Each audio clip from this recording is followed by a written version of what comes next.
وسلم کا نام احمد کس نے رکھا؟ حضرت محمد صلی اللہ علیہ وسلم کا نام احمد بی بی آمنہ نے رکھا۔ ماشاءاللہ۔ اگلا سوال آپ کے لیے کیا جا رہا ہے، سوال نمبر 29۔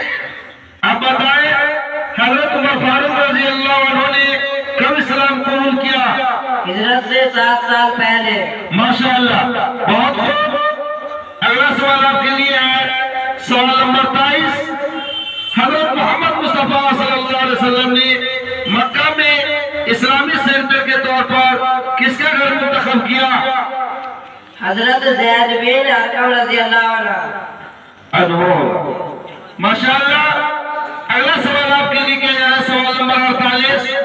آپ بتائیں حضرت محمد مصطفیٰ صلی اللہ علیہ وسلم کے بعد مسلمانوں کا امیر کون منتخب ہوا؟ حضرت ابو بکر صدیق رضی اللہ عنہ۔ انہا نہیں ہوگا، انہو ہوگا۔ اگلا سوال آپ کے لیے کیا جا رہا ہے، سوال نمبر 27۔ ہجرت حبشہ کب ہوئی؟ ماہ رجب ہجرت سے 7 سال پہلے مطابق مارچ 1427۔ اپریل سن 1415۔ ماشاءاللہ، آپ جائیے، بہت اچھا۔